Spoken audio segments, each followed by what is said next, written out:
Yeah.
And welcome to another exciting episode of Riding Through the Unknown. I'm your host, Michael, and apologies for the late start. We've been having some technical issues with internet coming in and out, and so I'm hopeful that our guest will be able to come on and we are able to have no real major internet issues.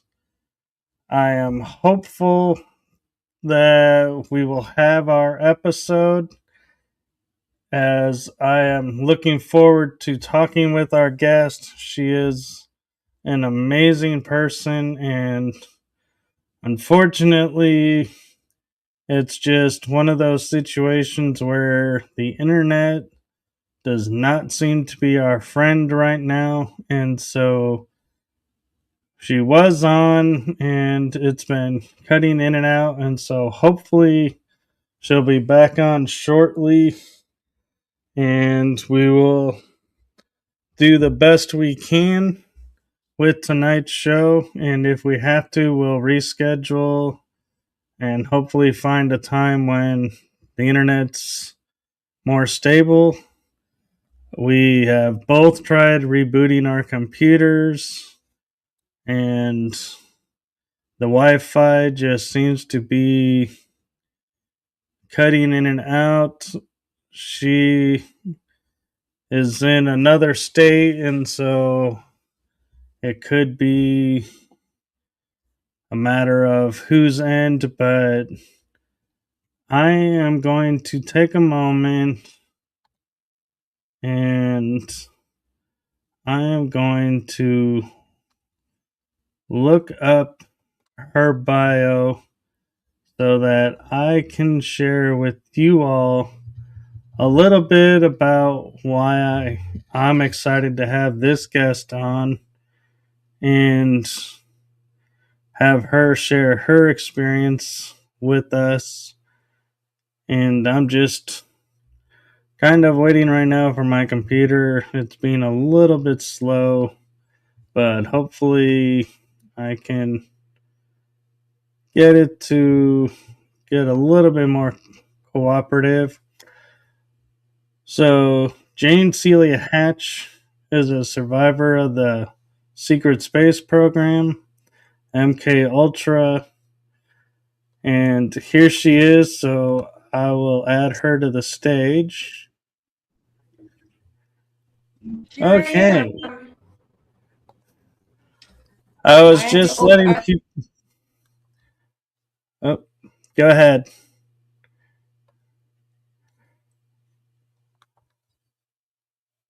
Hopefully,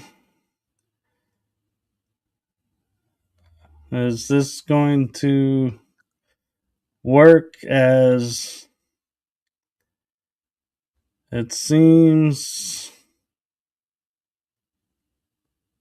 we've gotten frozen, and so I apologize.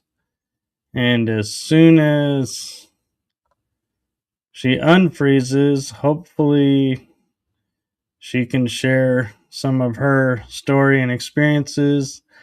And as she's dropped out, I will share a little bit more. She deals with family court and is a whistleblower journalist, a targeted individual. She's a shamanic healer, remote viewer, and a Reiki Master. And her newest book is Royal Blood, Royal Blackmail, focusing on exposing MKUltra as a systematic since Operation, or systemic, sorry, not systematic, systemic since Operation Paperclip. In most all institutions in the West, she does healing sessions focusing on helping people recalling their SSP memories and also integrating lost soul parts into their core essence. She returns power to victims and releases them from negative entities. And she also is the host of a podcast show. So this is why I'm hopeful we can have her share some of her experiences and her story. And we will see where we go from here, if we can get the internet to cooperate. Having problems tonight with the internet. Okay, we have you now. I've introduced you. Second.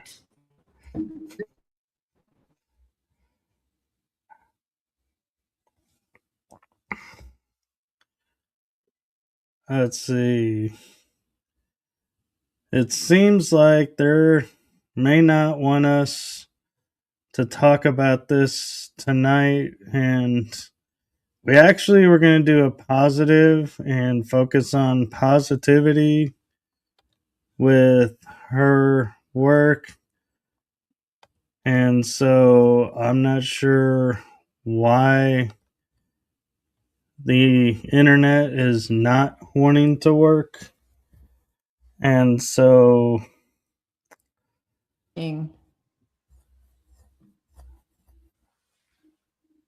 oh, we can hear you now. I can see you and hear you. So that's a good sign. Well, I mentioned your bio since we were waiting for the internet, and I said we were going to take a positive spin, and all of a sudden it came up and started working. So whoever didn't want us to talk about something must have heard it's going to be positive and was like, oh, okay, let's let it go then. It's working. We better start rolling while we have the internet. So I'm curious, did you become a shamanic healer and a remote viewer after you had your memories of the SSP, or did it come before that? The shamanic healing part came before the SSP memories started to come back, because I have just started to get my SSP memories back in the last 2 years, where I've been practicing shamanism for like 30 years. Okay. Yeah, that was the first element of healing that I came across after family court and MKUltra and the traumas that I experienced. I started to heal with shamanism. And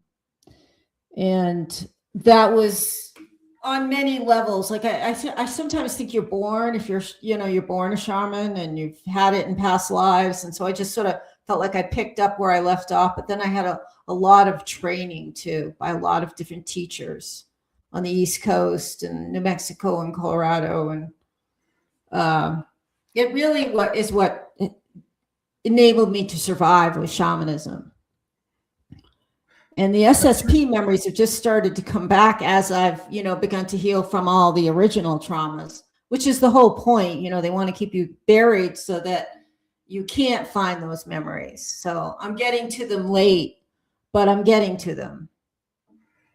Well, you have a jump on me because I've only been getting mine recently, and they seem to be triggered, and somebody can say something, and then I have full memory, and then as soon as we're done, the memory disappears, and it's like, I talked about what, and it's kind of funny because it's like I sound like I know exactly what I'm talking about, but if you ask me a question about it after, I'm like, I have no idea.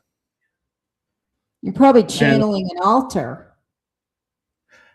I think that's what it is I did a session where one of my altars said, I am helping you to remember when you need to remember, and then we take the memory away so to not overload the mind. And I was like, well, that sounds nice, but then I was like, wait, who's deciding what's overloading my mind? That's a good question. Who's in control? Yeah, I Yeah. probably just the last year, but I do remember them. After I make the contact with the memory, it sticks with me, and they've stayed with me along with all the other trauma memories. But I had no idea for most of my life. I mean, I knew something was seriously wrong.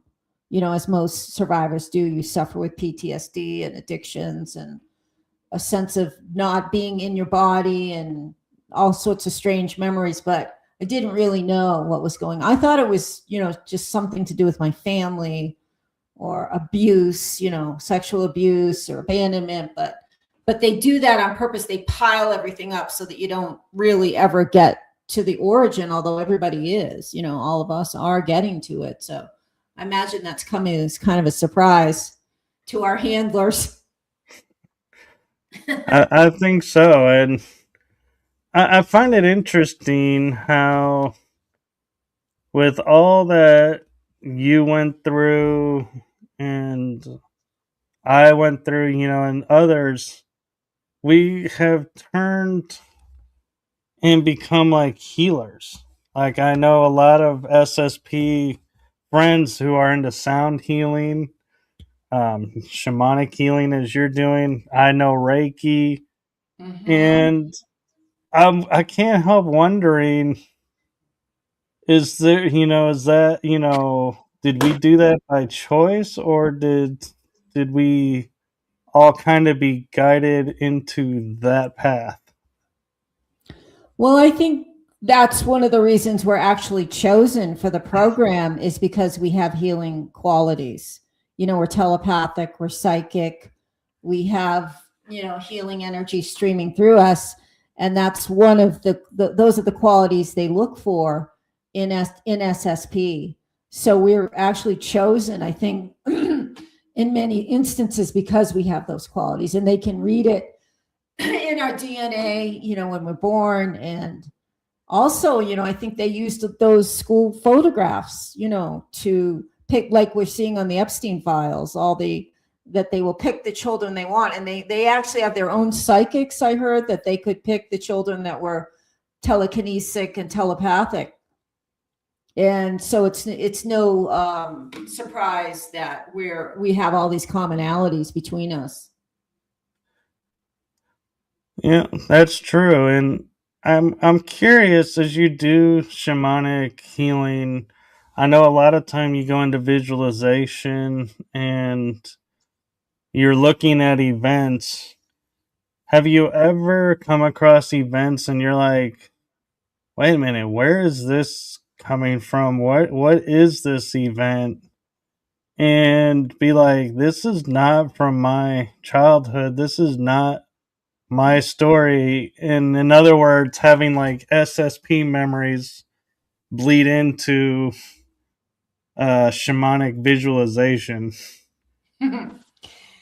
Well, that's a tricky question. the shamanic healing technique I was trained in is core shaman. And it's really specific about where you go, how you get there, and who you bring with you.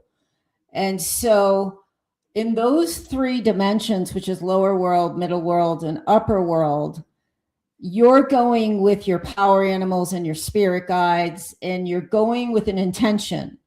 So you go with a very specific intention, going into the world to retrieve a power for my client, me.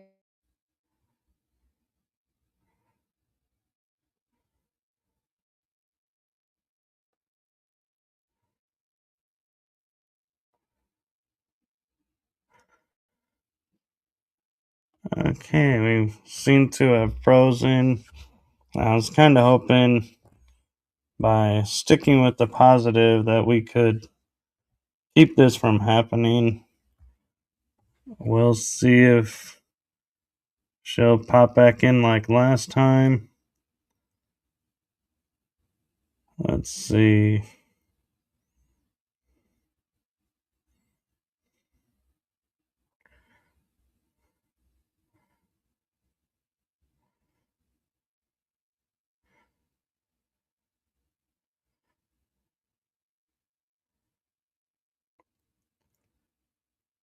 It is interesting how a lot of people are quote unquote traumatized and still go into the healing factor and do the healing work on themselves, and that aspect is not able to be blocked. And so that's, a true testament to the human spirit and ingenuity, is that we can take and go through these horrible experiments, be broken, but still our core mission of healing that we were born to do can't be broken,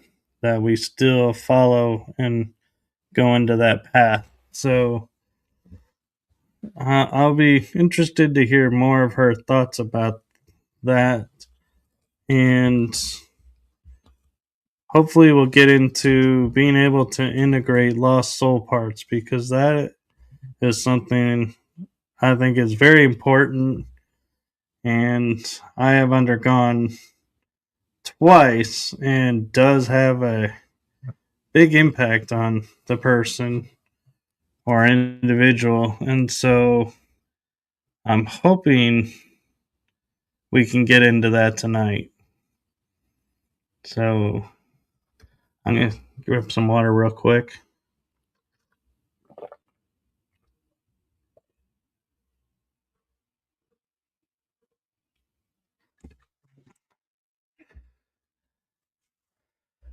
And hopefully we'll be able to get into what her podcast is about and what processes she does to help people recall memories, because everybody's different and you really should undergo recalling memories, especially secret space program memories, when you're truly ready and not because someone tells you you should. Let's see. She's back. Yep, I'm back. I guess we better stay positive, huh? Well, I'm curious, and I would like to get to this because I think it's really important about what you do, and that is integrating lost soul parts. Is that from your shamanic healing training, or did you pick that up with Reiki? The soul retrieval was a training I got through shamanism. And I've started to also investigating reclaiming souls lost through SSP, which is kind of a whole different ballgame than the shamanic healing I've been taught. But I was taught, it's a very ancient technique, on shamanism is estimated to be about 100,000 years old, at least on this planet. And it was reintroduced all over the planet. It was like our basic religion 100,000 years ago. And finding the soul and bringing it back after trauma is one of the most integral parts of shamanism. And so what I was originally taught in the first 30 years, it is when there's any sort of trauma that's too overwhelming for the psyche, there's a survival adaptation where we send a part of ourselves away. And it generally will go back either to the site of the trauma, say you were in a car accident and you just couldn't handle it, so part of you left, or a rape, it's either at the scene of the trauma, or the soul will go to a place it's familiar to where it feels comfort and happiness and security. So I would journey. What you do is go into a shamanic, what's called a shamanic state of consciousness. And that doesn't have to be done with any kind of, herbs or any mind altering. In fact, 90% of shamans around the world use like drumming, sticks, even dancing. There's the reindeer shamans that's the name of the tribe. It's not reindeers. They dance. I use a drum to go into that altered state of consciousness. And then I set my intention that I'm going into the either upper world, lower world, and middle world in search of, let's say, your soul part, because we've determined there's soul loss, because we've determined there's been a trauma. And after that trauma, you had, maybe increase in addictions, a feeling of not being present in your body, feeling purposeless. There's like a list of about 10 things you'll feel after you've had a soul loss. And so what the shaman does is call in all your allies, your power animals, your spirit guides, and you start to journey through the web of life. And with your attention is, I'm going to find Michael's soul that was left his body at a certain time, and we're going to go retrieve that soul part.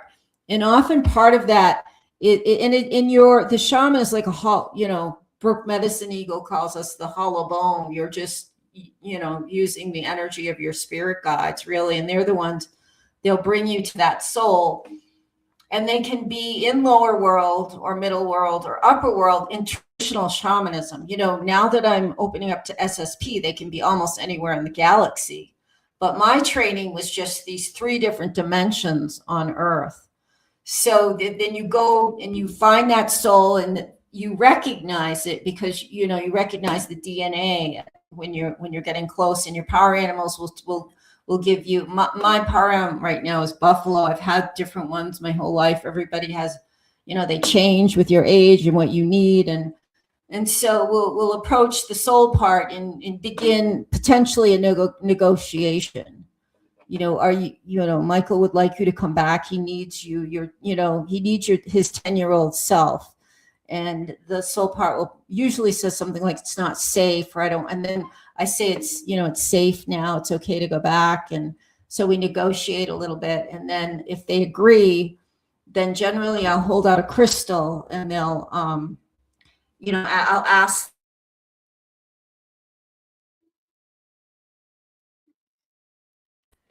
Oh, we're back. Okay, so. Okay.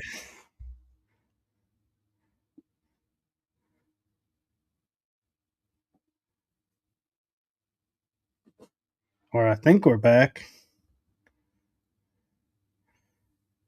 Man, I want to hear what happens with the crystal.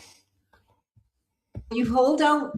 So I have a real crystal in my real hand, and I have a spirit crystal in my spirit body.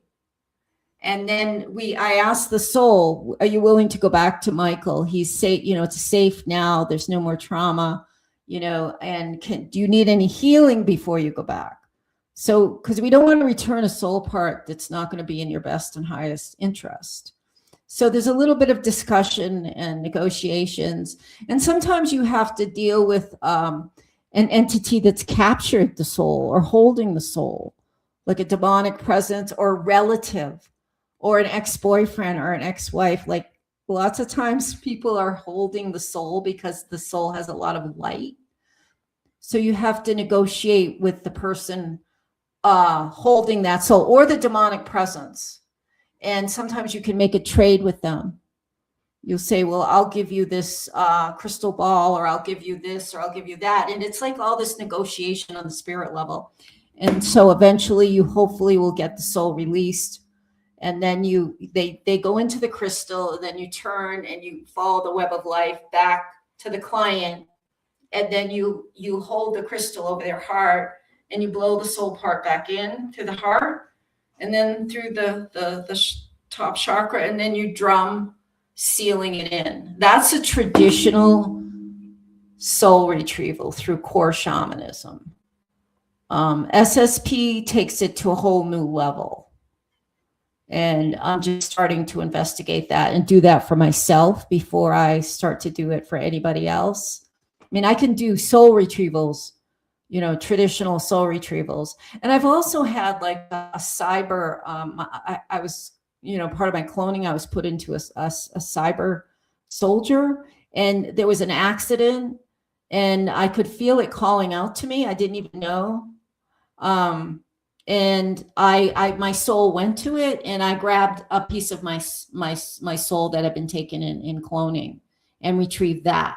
So that's the whole new aspect that is opening up that I'm really, really interested in, is reclaiming our cloned parts and our fragments taken during SSP and put into, you really can't take an alter out of a clone, or that clone ceases to exist and they have a life. So those are the kind of soul parts that you can go after and just take. I could take that alter because it was in the death process, and I got it before they recycled it. So am I still answering the question? You are, and I actually have a new question I hadn't thought about, and that is, if you come across a soul part that, as you're saying, not beneficial to you, do you just walk away and just leave it, or do you negotiate and try to make it beneficial and retrieve it then? Every situation is unique, and you're listening to your spirit guides and power animals, and they're giving you telepathic messages. Generally speaking, they always want to come back. Our parts always want to come back to us. I may have had a few where I put them in a place that was safe, and maybe brought them back a power animal, so that power animal could begin to heal them before I returned them. In which case I've gone back to the client and said, I did find your soul part, but they need more healing before it's in the best and highest interest of them to come back to you. Most souls, whether they're, I do a lot of, or I did, of helping discarnate ghosts go back to heaven and leave this planet. And they're most always willing to go. They don't even know they're dead. But that's a whole different, that's psychopumping. That's different than soul retrieval. But, souls generally are gravitating towards the light if, they're your soul part, or reunion with the soul essence. That's amazing. And I had to admit, I'm familiar with power animals and animal totems, and integrating them to where like you can see better with like an eagle's eyesight, or hear better like with a wolf where you can hear greater distance. But I've never heard or thought about using the power animals to heal an aspect of myself before integration. An amazing sound and theory, and it makes sense though too why some of us, have more animal totem, so to speak, connection than others, is what we're using it for. And that's like a tapped resource never thought about. It's a huge resource that is so underused and underapplied because generally speaking, it's going to be pounded out of you. Little kids say, "Oh, I have my tiger is following me today, mom, or my wolf, or my monkey, or my elephant," and they'll go, "Oh, that's just a fantasy. That's not real. That's not real." Because you're born with all these power animals. I actually think that's the origin of the stuffed animals, like that whole concept of all these animals around us. And then as you grow and they change, and they're there to protect, heal, guide, uplift. But if you ignore them long enough, they do kind of wander away, if you get involved in addictions or abuse, because it's a free will planet, and they're not the type of entities that are there to change your free will. They're there to be there. So that's why, like, shamans will also have altars where they might have like a lion or a wolf, or and there's maybe smudging it. You're just forming a relationship with that collective entity. And what powers animals really are the collective consciousness of that entire species. Like, they have a hive mind. So when you say like wolf medicine, you've got the wolf medicine of the entire species, or you've got elephant medicine, or you've got hawk medicine. It means hawk is the entire knowledge of the hawk species is accessible to you. And it's just, underused. It's just like, it's been repressed throughout, history. Shamans have been killed off, whether it's, the ghost dance or the witches, or I said Siberian shamans were thrown out of helicopters, because we hold, there's so much knowledge in that, and especially about the soul and how we have to have the soul in our body to be fully, functioning and powerful and present. We need to have our soul, and shamans were very good at that. In ancient times, there'd be a shaman in every village. So you just wouldn't do the soul retrieval. You'd be there to make sure that person continued on their path, and they didn't keep, because what happens when you have one soul loss, you generally haven't, because you're not totally present, you get off path and you have another trauma, and then you have another. But when when there was a shaman watching over, they'd say, they would call you in and say, we just did this soul retrieval. It's just like, it was so integrated in villages and communities. But now it's very, of course, they're not going to want they don't want humans to have access to all this magical power, the tree spirits, the flower spirits. Everything has a spirit that will work for you if you talk to it, if you connect. It's like Lord of the Rings in a way. We do have access to all these amazing beings that, it's Mother Earth really protecting us. It's all from Mother Earth, really, Gaia. That makes sense. And I'm curious, with your work, when you deal with power animals, do you limit the animals to like the ones that are on the earth today? Or where I'm going with it is like, I was introduced to power animals of like dinosaurs, dragons, unicorns, what we call mythological, Yeah.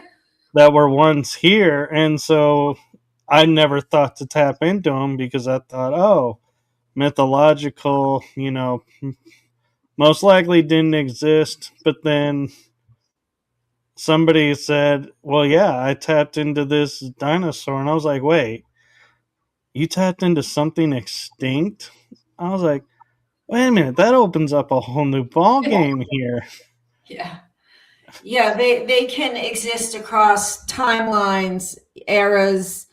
I don't think there's anything really truly mythological. There's nothing new under the sun. If you have a unicorn as a power animal, it really does exist, and it's just coming to you from another vibration.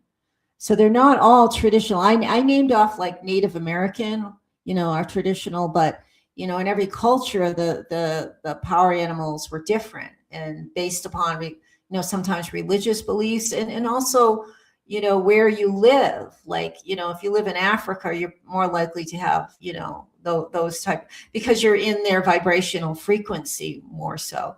I mean, it can be anything from a bird to an ant to a they will change based upon what you need in your life, or sometimes what you call upon for strength. If I'm doing a healing and somebody has maybe they have a possession, they're possessed, I kind of know, if Jaguar shows up, we're going to be doing a depossession. If Hawk shows up, we're going to be doing some kind of there's a spiritual intrusion, and we're going to be taking that out because Hawk goes down with the claws.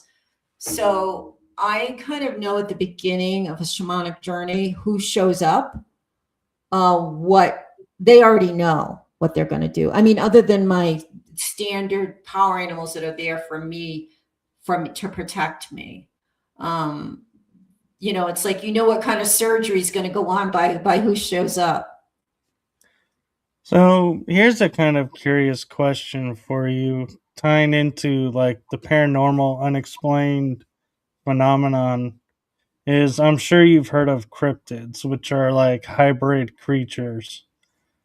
Can those become power animals? What did you say? Cryptids? Cryptids, like Dogman or Bigfoot or No. Mothman.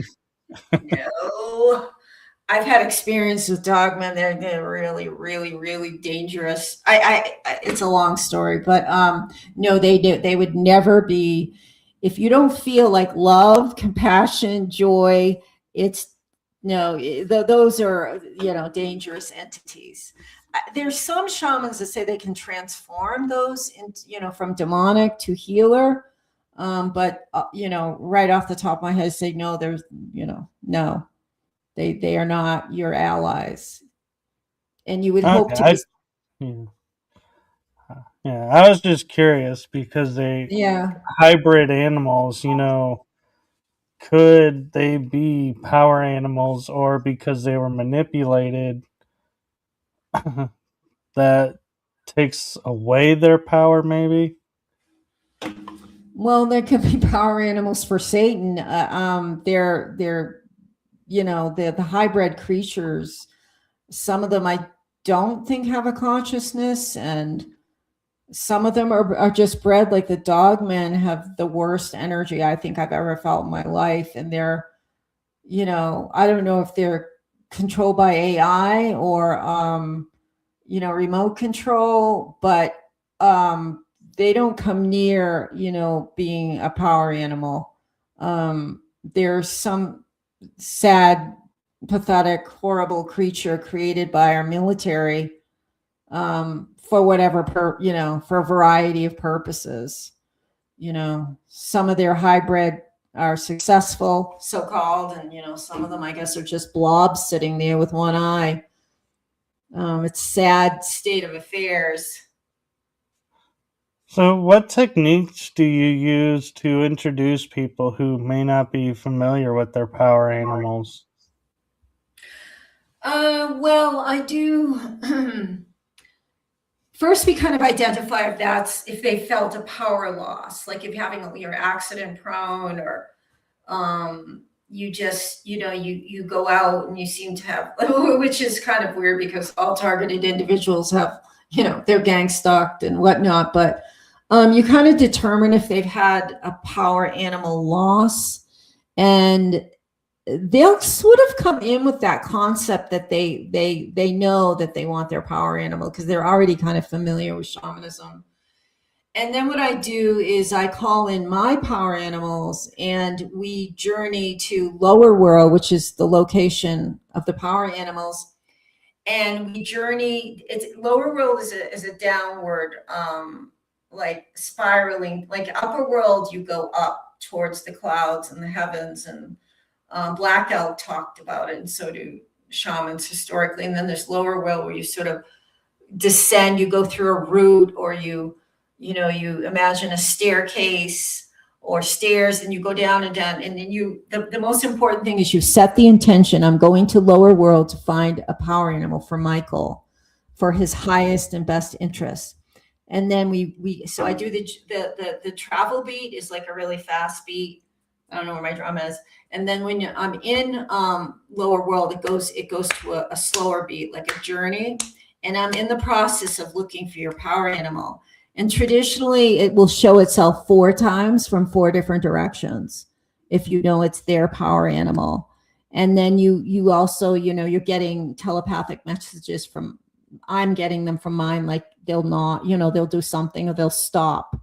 And then you do the same thing with the crystal, like you do with the soul, and then you bring it back and blow it back into the person. And then I drum around to kind of seal the power in.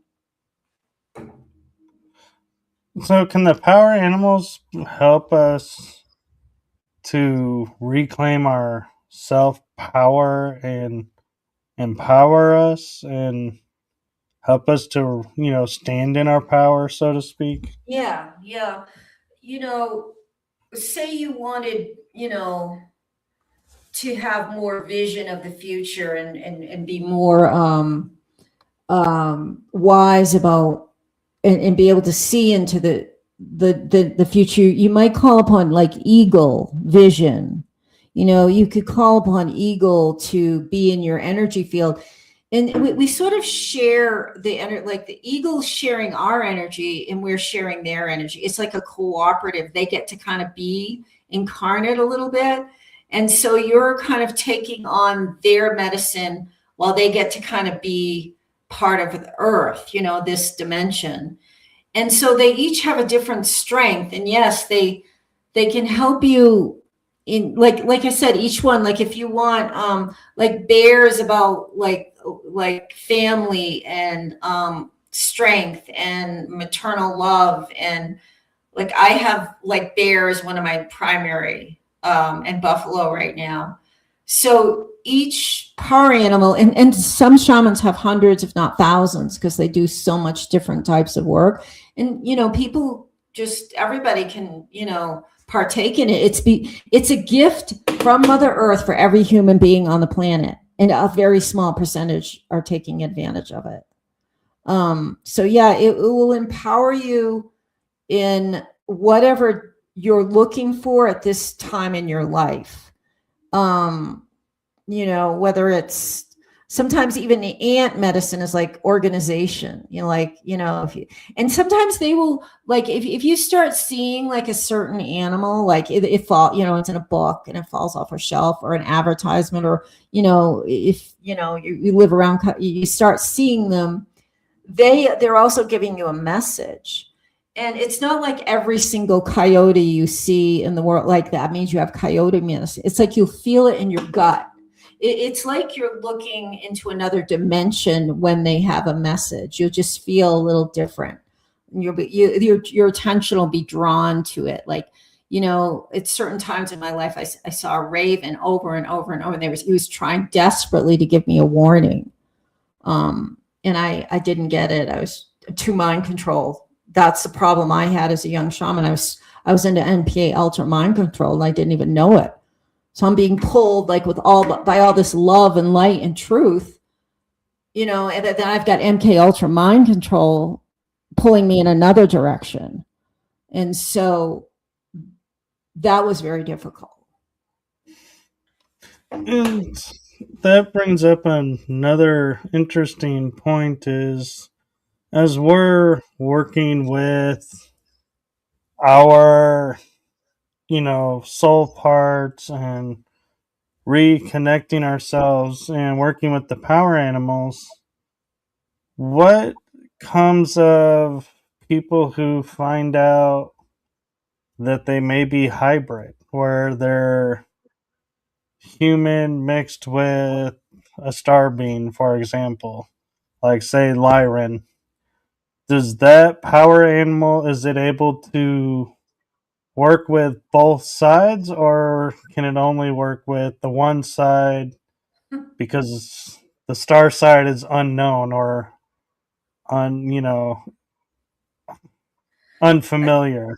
Yeah, that's a very interesting question. I've never been asked that question. Well, they've been working with me, and I have like a Pleiadian, some Pleiadian DNA, and I think they have a lot of wisdom, and I'm sure going in, and I've gone to other planets with my power animals. So I think they naturally, and I'm not even sure they make a distinction, but I think they naturally understand who you are and your strengths and wisdoms. Maybe don't label it. I don't know. Like the whole SSP and shamanism is something like I'm really just getting into, and I just find it absolutely like fascinating, like how, because I don't know any other shamans that are like integrating like galactic shamanisms with ancient earth history shamans. It's just none of my teachers talked about this, and I did a master's degree in shamanism. That wasn't what at Lesley College in Cambridge. I mean, that's not what taught me to be a shaman, but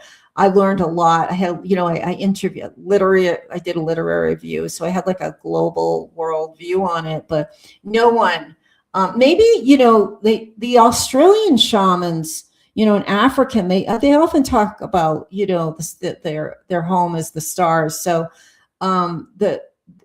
maybe they know more about the galactic aspect, but I would say, power animals just support you for who you are. I'm not sure they're making a distinction of what starseed you are. And one thing that I'm curious about too with shamanism is I know it's connected with energies, and a lot of people will talk about like the natural lunar energy. Well, even the Zulus have stories of the moon was put into place. It was not a natural object. And so I wonder, does that impact, if you're trying to draw in like moon energy? Because I know like the eclipse has certain power to it, and phases of the moon have certain meanings. Because it's not a natural object, does that impact the shamanic and power animals, or do they just look at it as an object and say, you know what, it's got energy, we'll use it, this is it? I should take a power animal and journey to the moon with it and ask. I don't know the answer to that question. It's a very good question. Um, it's something that I'd like to go there, through the field, the energy field, and go there. And again, shamanic journey is different than remote view.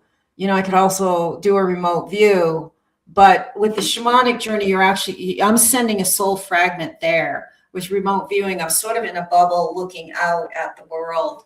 But it would be interesting to go.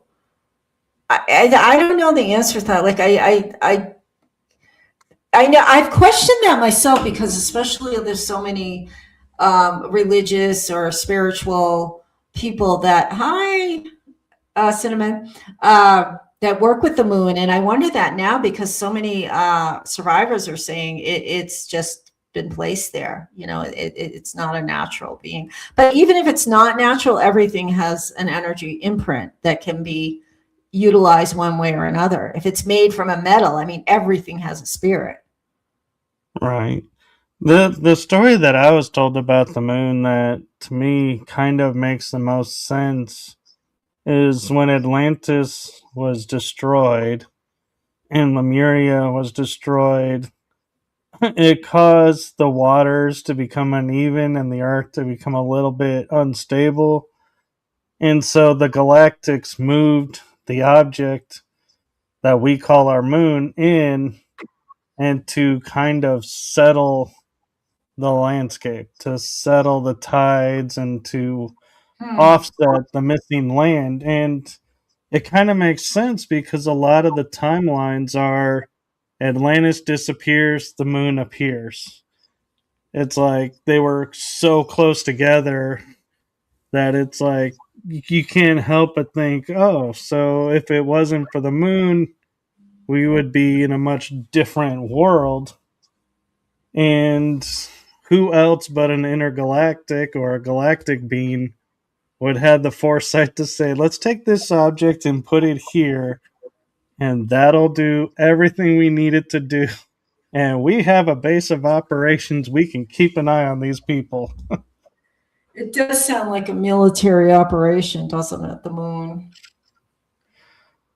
Well, and talking about the moon, there's one thing that I find so fascinating is we have how many satellites around the Earth to communicate globally, but we have no satellites to talk to our astronauts when they're going to the moon.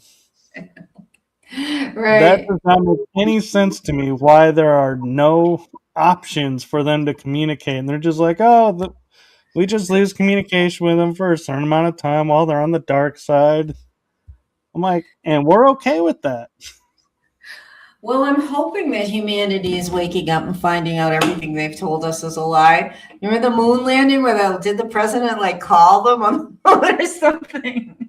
And they had, if you look at it now, the thing, they look like they made it out of tinfoil. It's just like, but I can remember back then we were like, oh my God, that's amazing. And now you look at it now and it looks like something, your kid made at kindergarten, like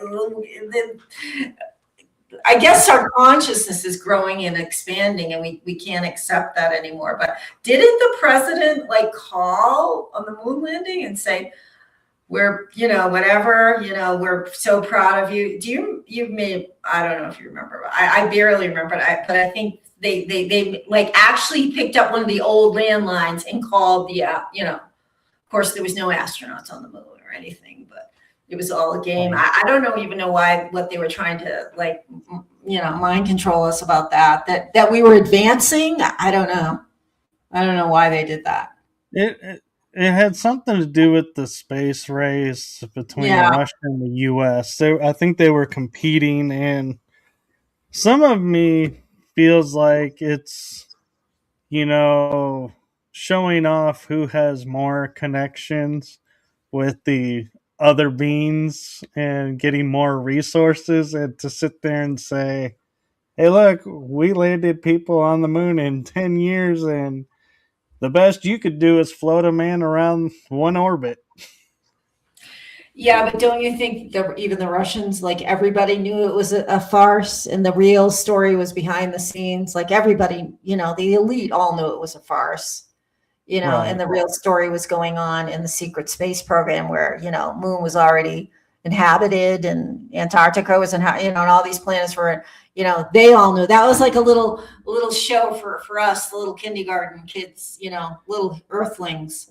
But the elite all knew the real story about SSP. And I think it was a means for them to write contracts to have more military presence build up. Yeah. And make more money and cause more conflict on the planet to go, oh, look, they're over here now. We need to go over here. And yeah, exactly. What's interesting is when we think about space, everybody is like, yeah, Russia's up there, the US is up there. But people don't realize like India is up there, China's up there, Japan's up there. There are other countries too. France, I think, even has a space program. Yeah. But everybody's like, no, India, I doubt it. They don't seem like, but yeah, they do. And so it always makes me wonder why it's always the US and Russia to be the quote unquote space, controversies, and never, you never hear the US go, oh man, France is going to beat us up to do this. We better step up our game.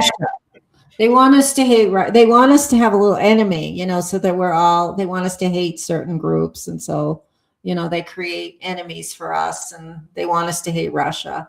So Russia's the ones, that are going to beat us at this, that, or the other thing. And they don't talk about the Germans either up there, of course. They don't talk about the Germans. And they're like, I think, aren't they dominant other than the Dracos? Oh, they've been up there since the 40s, I think. So,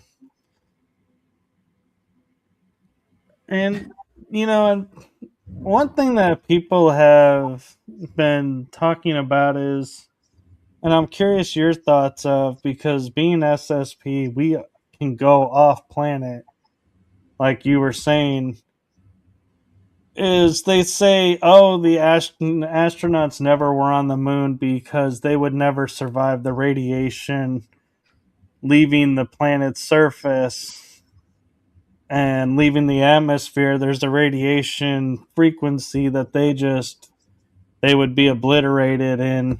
So no, we've never been to the moon. And I'm like, we've been to the moon and we've been to other planets. So is that theory about an energy field around the atmosphere, do you think that's a psyop, or do you think there really is I think it's a psyop. I think it's just a lie they're telling us about Mars so that we don't, start thinking about it and investigating, and so they can keep the whole Mars base, and the whole Nazi, winning the war and all of that secret. They want us to know as little as possible so they can continue to enslave us and, abduct us off planet to the moon. I mean, there's so much going on. I mean, I know I have SSP memories on the moon. I've interviewed John Whitberg many times, and many SSP, Penny Bradley, and they have bases up there. They were pilots up there. It's just they're treating us like we're children in kindergarten, our leaders, so that they can continue to exploit us. So in a nutshell, it's more complicated. Right. And then they feel like when they go, oh, UFOs are real, they're like, that's enough disclosure. They don't need more. We've said it's real. They'll be happy now. And it's like, whoa. There's so much more that that's behind that statement than what you're telling us. Well, it's like soft disclosure. They have to address these things, but they'll do it like in breadcrumbs. Okay, well, yeah, they're talking about UFOs, so they're info, but they're not talking about it's like one little molecule of what's really going on. What did Trump say now? Like he's trying to divert from the Epstein files. He says we're going to release the UFO or this, that. I don't know. I've been, since the 1960s, I've been watching the government deal with, UFO sightings. There was a whole UFO craze in Massachusetts in the 1960s, and they keep covering it up. Well, and what surprised me was I thought I was really affluent in like Roswell. I knew about Roswell, and I had theoretical thought of there being a second. And when I was there and I was talking to a person that lived in Roswell, he goes, well, you can't go to the site now because they closed it off. And I was like, oh, well, that's a bummer. I was looking forward to it. He goes, but you do know that's only one of three. And I go, wait, three? Whoa, back up. Hold the phone. What are you talking about? There was three. I was thinking maybe two, but it was like, and it amazed me. And I go back and I would look at on my research, and everybody talks about the one. Yeah. And somehow 2 and 3 were completely erased from history. Well, I think most everything is erased or hidden. They're just giving us, yeah, it's one huge psyop. Thank you. Yes, it's one huge psyop. And we're just starting to get the truth out now. Everything is a lie. It's formulated to keep us in ignorance and disempowered. Which is a great tie-in to my next question, and I'm loving the fact that the internet is holding for this conversation at this point. Is you do work with helping releasing negative entities. I'm curious, when you're talking about negative entities, are you just talking low vibrational attachments, or are you referring to like Dracos and all the like nasty nasties out there, so to speak? I'm generally talking about entities from anything from like a spiritual intrusion, which could be cancer, to a possession, which is like you say you're walking over a graveyard and you suddenly get cold and somebody's entered your body. That's a possession. Demons can attach to someone, especially people who have addictions. I have personally not removed a Draco like Draco. I've seen Dracos. They're my hand. I know they're handlers of mine. But I'm not sure I would actually, that's a whole new realm when you're getting into the reptilians and the Dracos. And yeah, it's a whole new realm. I don't know if my shamanic skills or anyone's shamanic skills could remove a Draco reptilian from your energy field. You could lessen their attachment. You could find out why they're attached, and you could keep bringing more and more power to them. But I'm talking, everything from a demonic possession to a spiritual intrusion, or somebody screams at you. That energy could be in your chest, making you, so I can remove that. And I see everything from like a dark cloud to like a spider or a massive. My guides show me things like metaphorically, so we know what to remove. And it's a wide range from just negative energy you might picked up, like if your spouse yells at you or somebody yells, that could go into and I can, or something more serious like a possession or demonic or. What about the black goo? I don't know much. Like, I don't have any experience with black goo. I've heard many testimonies at this point. Especially with Max Spear, and I think Penny Bradley talks about it.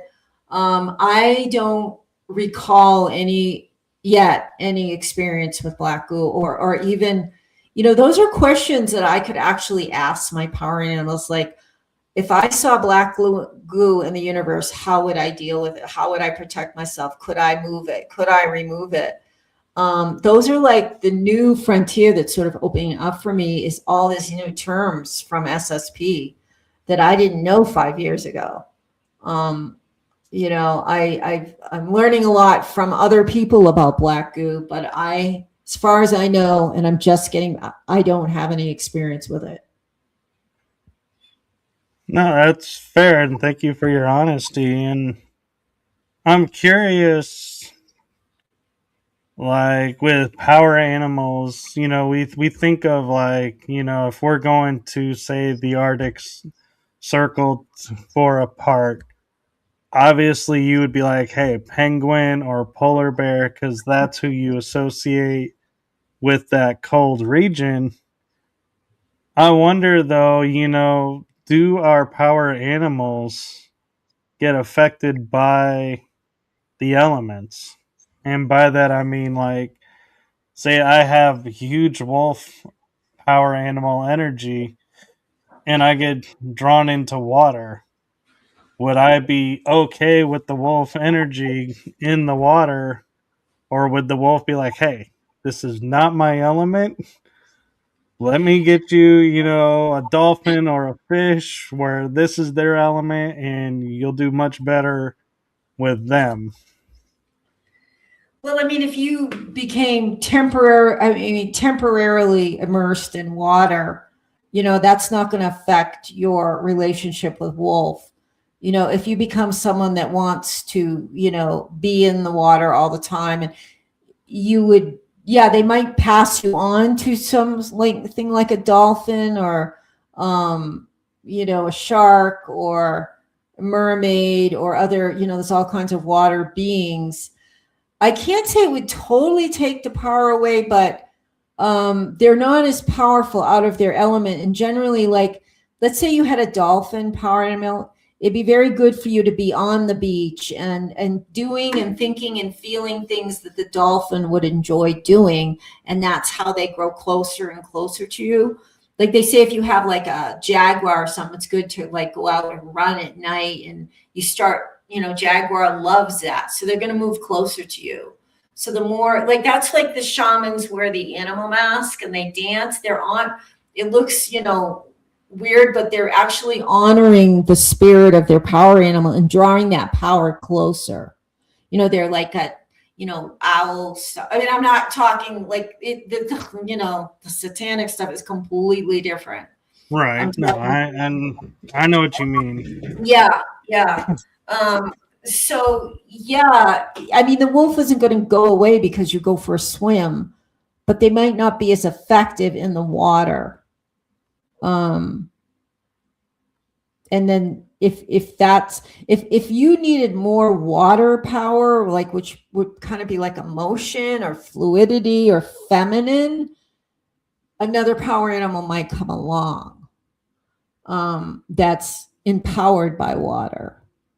You can have a series of power animals, Well, and here's an interesting question for you, and I don't know if you have thought about it, is we, have been talking about like animals, mythological animals, or, hybrid animals.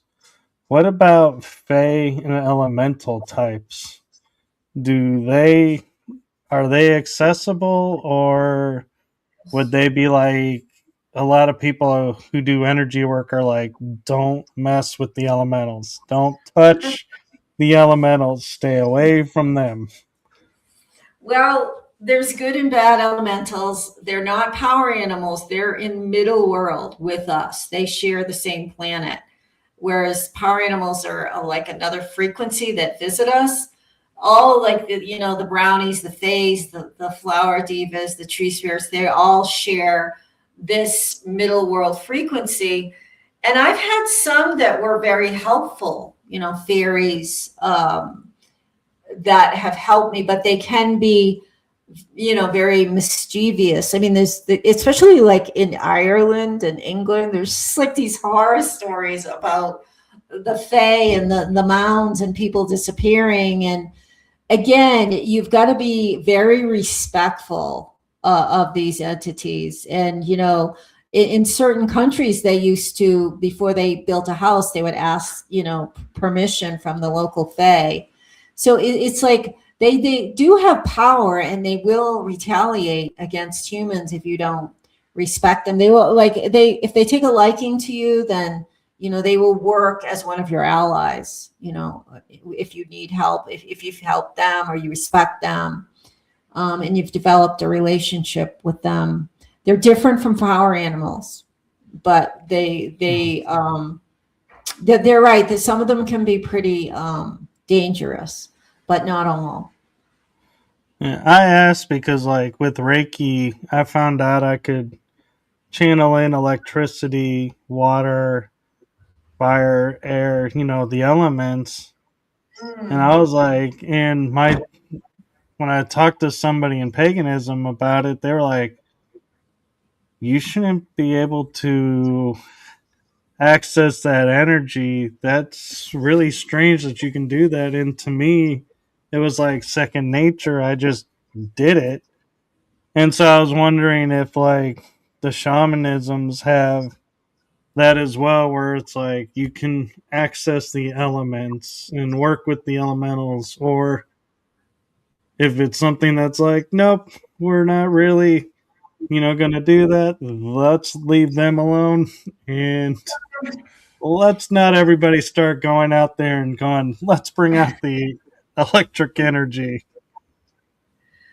I don't know about electricity. I certainly know like the elements fire, water, air, and earth, and they have a spirit. And there's such a thing as weather shamans that work with the spirits of the wind, the clouds, the rain, and they will, when there was a huge fire, like was getting close to Los Alamos Labs. Was it 20 years ago? And I know all the local shamans got together with some of the natives to move to work with the wind to move it in another direction. So it does have, and it is an energy, it is an entity, and we can negotiate with them, the spirits of the clouds and the rain. And, I want to figure out how to do this with chemtrails. Like we have to figure, and they're not entities, but I want to ask like the cloud spirits and the rain spirits, like, how do we clear these skies? Like, what do we do? Because I think they would help us. And like, they're not stopping. Kennedy was supposed to stop the chemtrails, but they're everywhere. And they're one of the most destructive things on the planet right now. And I feel like it would be great for, like, they're doing ley lines, a lot of the healers now, like the survivors, they're doing ley lines, but I would really like to get together and figure out, talk to the elementals, like how do we heal the skies? It's interesting you bring up the chemtrails, because when I see chemtrails, I hear myself call out a name that is a name I associate with the wind. And I'm like, hey, are you aware this particle stuff is coming into your element and it's not good for you and it's not good for us? So, what do you say about kicking up some of your, wind ability and move it away? And sometimes I'll feel like the wind picks up and I'll be like, thanks. And I'm like, hey, did I just blow it away? Or was it coincidence that the wind picked up? I don't know, but I find myself talking to the elements and being like, hey, and if I feel like, well, the wind's not picking up, I may go like, hey, fire, how you feeling? You want to spark up a little bit and feel like, the heat of the fire going up and melting the particles. And so I feel like that's like my little trial of trying to keep the chemtrails out, is utilizing the elements, because they're there and they'll help if we ask. And I wonder if people started asking if they really would just like destroy these chemtrails before they hit the ground for us. I think there's a very good chance they would respond to us. And it's a matter of people remembering who they really are, the humans remembering that they're God, they are a ray of God, and that we have these powers. And Christ tried to teach us that too. I think that's one of the reasons he came here. As I do, so can you. And the elements are more than willing to work with us if we acknowledge them. And you're like you're doing, you're forming a relationship. You already have that sense of saying hello. And I think if humans all over started to do this with the chemtrails, we could clean them up in cooperation with the elements. There was just this huge blizzard on the Cape, that wiped out all the power and then it started pouring, and I'm like, I want to do a remote view, or I want to, like, it, half the things don't. I asked my daughter how it felt, and she said ominous. And so that to me indicates weather warfare. And like, we have so much more power to counteract this. We have more power than they do. Right. And we just have to believe in it again, because they make us think we're, the slaves of the universe. But I think we could do it. Yeah, and talking about ley lines, we talk about, the energies that go with the ley lines, but can we tap into that energy with our power animals Or do they naturally do it and we don't have to ask for them to tap into the ley lines? Well, I've been asked to clear ley lines under homes and things, and often I ask my power animals to do it with me. So they've cleared ley lines, along with dowsing rods and but I don't think that's actually answering your question. I know they will clear ley lines for us. If you ask them, they will clear ley lines. That's one way to clear them. And now I kind of wonder, we talk about we see the Nazca lines and they're these animals or humans, in astronaut suits, and we don't know what they are for, really, or what they stand for. And I kind of wonder if it's was a message led to us of, hey, power animals are here. We're all over. We're universal,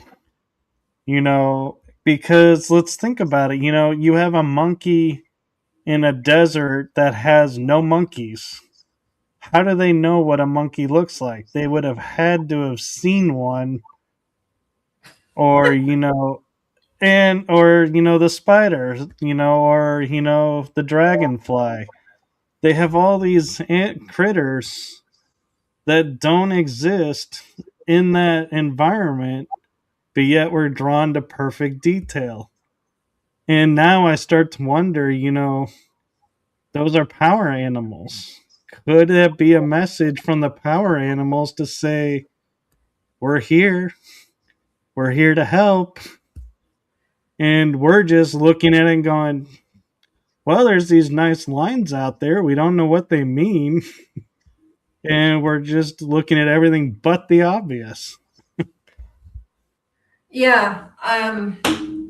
Lots of times, especially for an individual, power animals start appearing, repeatedly, maybe even collectively. I think that's what you're referring to as like a collective message to humanity. Right. Yeah.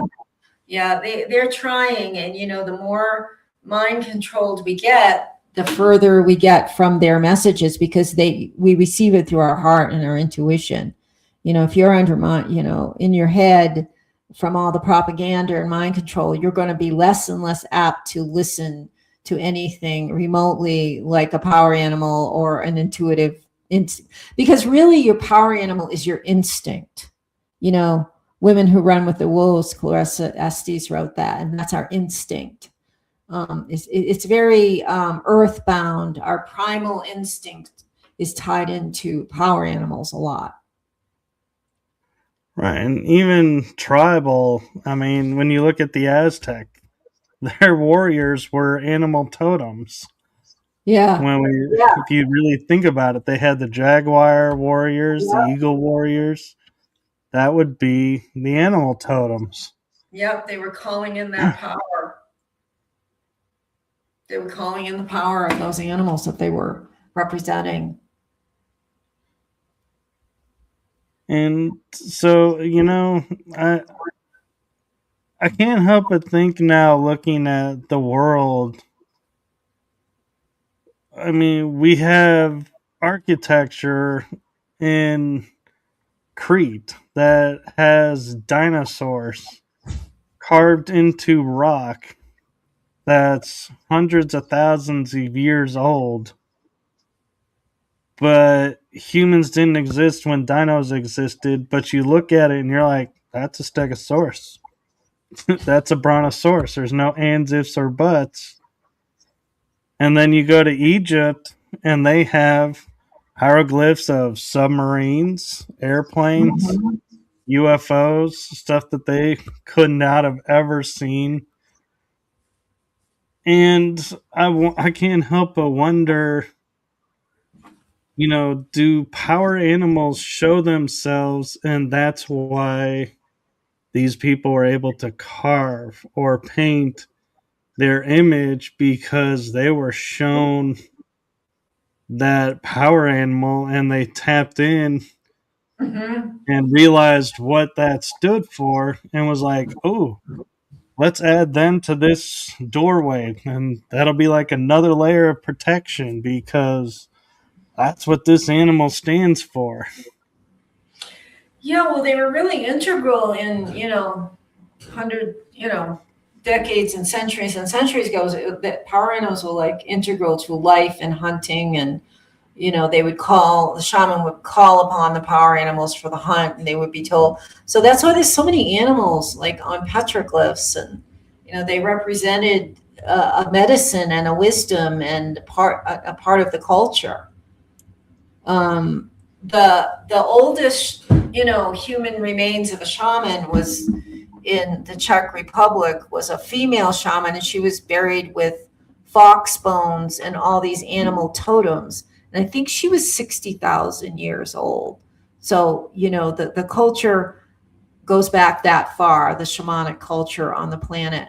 But, how many times have we lived here? I mean, we've been here millions of years. Who knows which cycle that was in, but it's very integral to being human on the planet, but it's been wiped out for the most part purposefully.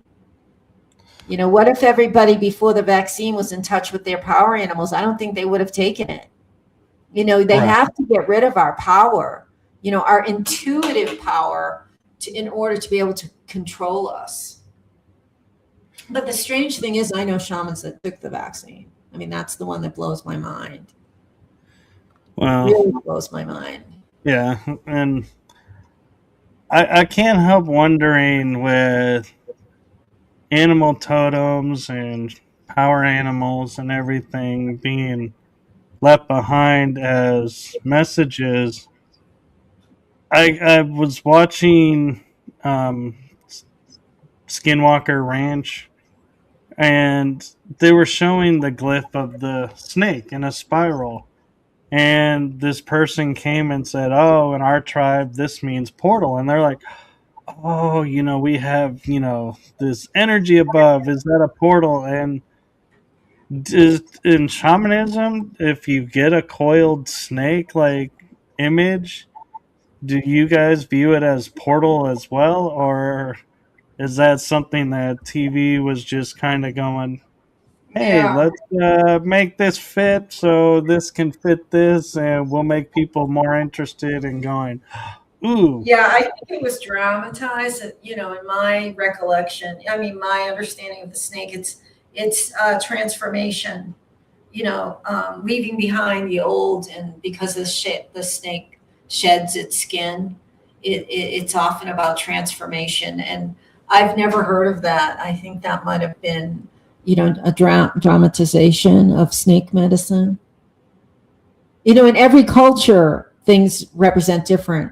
So a snake in one culture, native would be different than maybe Siberia or, China or Hawaii with the hunas. And there's a little bit different interpretation in different cultures. Right. And I was just curious, if it was something similar and it was like, hey, that's even cooler connection. Yeah. But it could be some tradition. There might be some tradition where the snake means a portal, but I haven't heard of that. But it's possible in there's shamanic traditions in every single culture in our society at one point or another in history. And what I'm curious, and I know we're getting close to an hour and a half. Real quick though about shamanism, because I find it interesting. In Hawaii, Huna, as you mentioned, had to go underground to survive. Druid had to go underground to survive. Paganism went underground to survive. And it seems like shamanism really didn't have to go underground as much as the other cultures. Or do you think it did? I think it did. I think all of those cultures have an aspect of shamanism, and I think it did have to go underground. from the Native Americans when they outlawed the ghost dance for the Lakota Sioux. That was a form of shamanism. In South America, I mean, there was bits, in South America, some of the curanderos survived, but it was very rare. And I think that it all went underground, starting at least 100 years ago. Political, military, religious forces all, punished, imprisoned. The natives were very, felt a toxic shame for decades about their connection to being medicine men and medicine women. So I think it all went underground, and, Druids were shamanic. Japan, Korea, Africa, Australia, look what they did to the Aboriginal. Any people that has shamanic knowledge, especially, they will go, like the natives. And in the Celts, the Irish, the witches, anybody that has that knowledge that can uplift and sustain humanity, and empower humanity. And it tells people you don't have to go through a priest to reach God. They're going to try to eliminate you.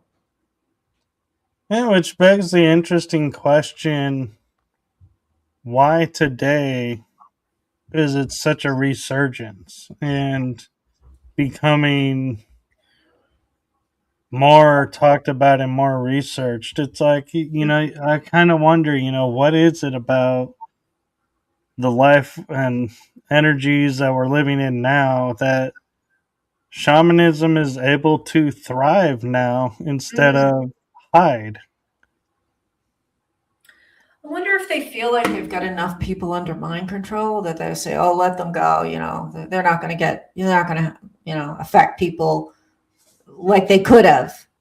There's enough people under mind control. Maybe they just feel like it's a wild card that isn't going to have a lot of effect now. I don't know. It's a really good question because, everybody's talking about it. It's not even like fringe anymore. It's sort of mainstream Reiki, shaman, everything. It's a really good question. Maybe other things have taken over that fringe, and shamanic healing it's kind of been watered down too a little bit. Everybody's doing it, and maybe it doesn't have the power it had with in the past, and they've watered it down enough so that it's acceptable to the powers that be. It's a really good question. But I'm guessing because they feel like they have enough people under mind control now. That'd be my guess. Well, then I'm going to give you a few minutes to talk about if people want to connect with you for some of your services. Can you share how they can do that, and also about your books? Yeah, well, they can go to, I have a website, Radiant Earth Mother, where they can sign up for, I have options of services of Reiki, shamanic healing, remote view, and I'm adding a few more. And that's radiantearthmother.com, just the way it sounds. If they could follow me on thank you, YouTube, which is at Jane Celia Hatch, and the same for Substack. Substack is stargateopener.com.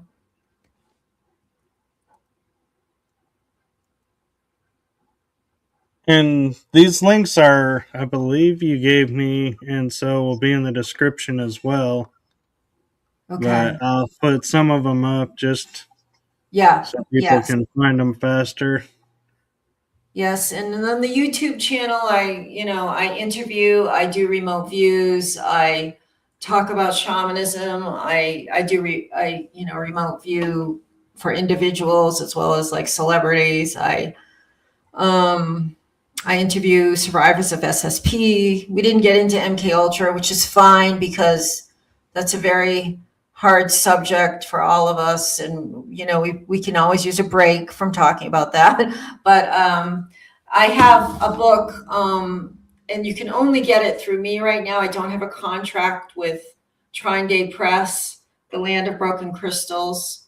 They can email me, and this is me doing a soul retrieval for my two daughters. And this is my spirit horse. It's in Maine, and I'm doing a soul retrieval, and that was my power animal. And there's Eagle and the Pleiades. So those are my powers, and the crystals and the pine. And that can just be ordered through me at this point. And I'm writing a new one, Royal Blood, Royal Blackmail. It revolves around Princess Diana and a bloodline daughter of Queen Elizabeth, who's just stepped forward about her existence and her history with the royal family and why she was born. And she's an MKUltra monarch elite sex slave, and she's the daughter of Queen Elizabeth. And then I interrelate Diana's story, my story, her story, and a lot of other survivors of MKUltra. And that's almost done.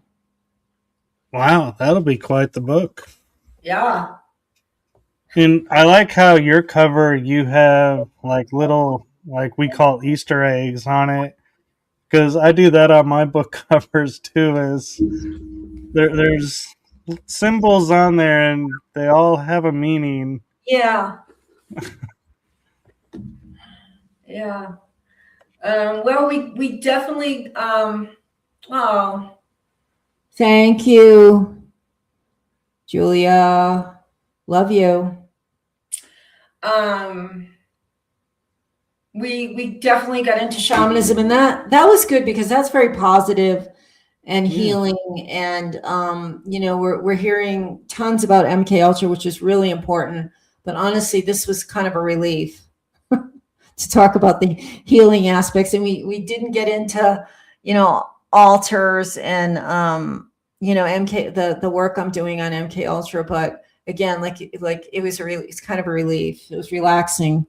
Because shamanism, for me is really about healing. And it's how I survived. Shamans put me back together again in the 1990s. Well, and I like to look at it right now as we're flooding the airwaves, with everybody's story after story after story. And I don't mean to discount people's stories, but you can only listen to so much. And so I always find it really interesting when I come across people who are survivors of it. And instead of going and saying, oh, they did this to me, and they just seem to get stuck in the story and only focus on the one part, that I love when I get a hold of people who are like survivors and they're turning around and doing something to help mankind. Because it's like we totally could have been broken.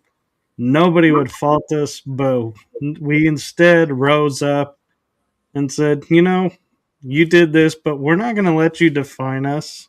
We're not going to let you beat us. We're going to stick to our soul mission, and did it.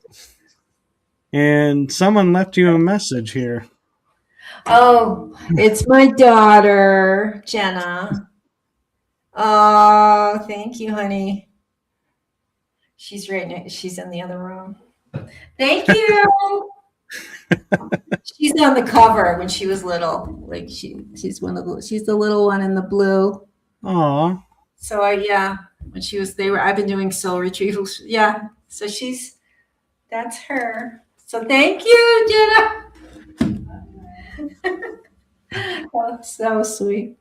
So Yes.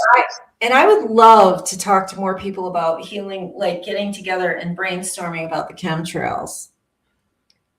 Yeah, I feel like there's so much untapped in the world because we focus on one aspect, but we never focus on, well, what if we did this? Mm-hmm. And so, yeah. Well, I know it's late where you are and it's getting late here, and I want to thank you for coming on. And I know I personally feel like everybody is different with shows, and so I get a lot of guests who are like, I'm used to this type of show and these guests, and these hosts, and I always appreciate when they give me a chance because I feel like I'm different from a lot of them, and I know there's a trust issue there, because some podcast hosts have agendas, some don't. And so I just want to say thank you for coming on and trusting me to share your story and your experiences.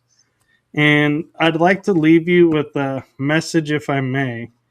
And that is from my heart and the heart of my shows to you. Thank you for what you're doing for humanity. It's seen, felt, and heard. So thank you. Thank you. You touched my heart. Thank you so much, Michael. And hopefully we can get you back on and, talk some more about healing. I'll give you my email too if anyone wants to just talk to me, or wants to talk more about, chemtrails and how we can get together and use our shamanic skills. Sure. Do you want to send it in the private chat and we put it in the comments, or do you want to send it to me on Messenger? And I'll send it to you on Messenger because I can't even see the chat here. Okay. I can't even see it. Okay, well, thank you, and thank you to everyone who watched, and thank you to Jane's daughter for chiming in and watching. She says, of course, from across the room. Okay, all right, yeah. Thank you, Michael. Thank you, and thank you to the internet for letting us finally get the show out. I know we must have restarted like 6 times. I'm like, oh my, but wow, this is amazing. Okay, good night, and thank you, Michael, for everything you do. Yes, thank you. And bye-bye. Good night, everyone.